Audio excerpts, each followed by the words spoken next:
स्वागत है बच्चों, 7वीं कक्षा के हिंदी कालंश को।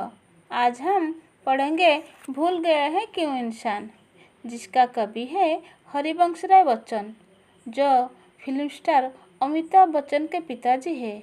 हरिवंश जी ने यह लिखा है कि इंसान ईश्वर के वरदान है, सारा संसार उसका बनाया हुआ है, इसीलिए सभी अलग होते हुए भी उसमें एकता बजाय रखना उसका पहला कर्तव्य है।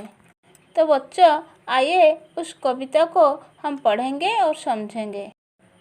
भूल गया है क्यों इंसान, सबकी है मिट्टी की काया, सब पर नभ की निर्मल छाया, यहाँ नहीं कोई आया है ले विशेष वरदान, भूल गया है क्यों इंसान।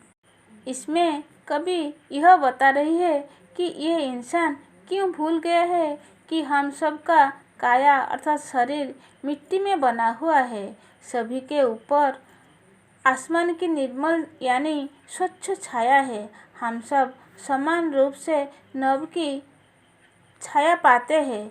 इस पृथ्वी पर कोई भी मनुष्य ऐसा नहीं है जो एक दूसरे से अलग हो, विशेष आशीष या वरदान लेकर उत्पन्न हुआ है।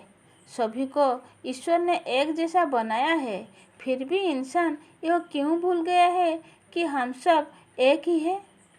तो बच्चों, फिर आगे क्या है, आइए जानेंगे।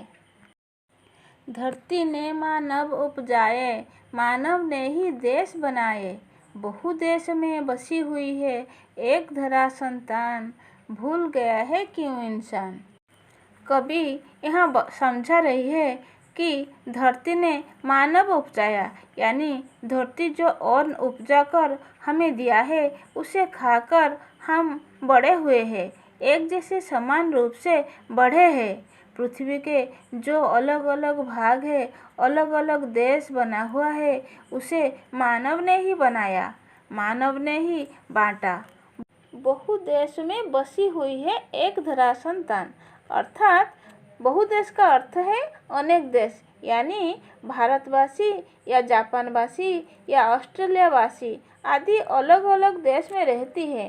वह सब एक धरा यानी एक पृथ्वी की संतान है। उन सभी को ईश्वर ने बनाया है। यह एक ईश्वर है जो सारे संसार की रचना की, फिर भी इंसान क्यों भूल गया है कि हम सब एक ही है। हम सब की उत्पन्न करने वाला एक ईश्वर तो ही है।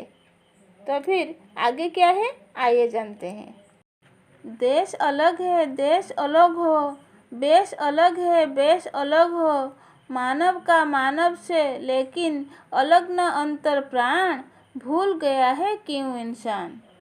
तो बच्चों, कवि यह बता रही है कि चाहे देश जितने भी अलग हो, हमारे वेशभूषा भी अलग हो, फिर भी हम सब मानव ही है, और हमारे हृदय जो है यानी अंतर प्राण या मन, यह सब एक ही है।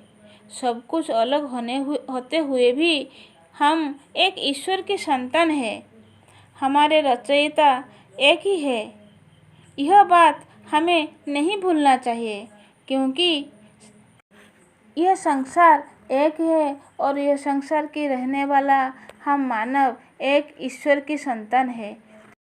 तो बच्चों, आइए इस कविता में कुछ कठिन शब्द के बारे में जानेंगे, जैसे कि इंसान, इंसान का मतलब है मनुष्य या मानव, काया मतलब शरीर, नभ आकाश, निर्मल मेल रहित या स्वच्छ या साफ, धरती पृथ्वी, बेश का मतलब पहनावा, अंतर यानी आत्मा या मन, प्राण का मतलब जीव।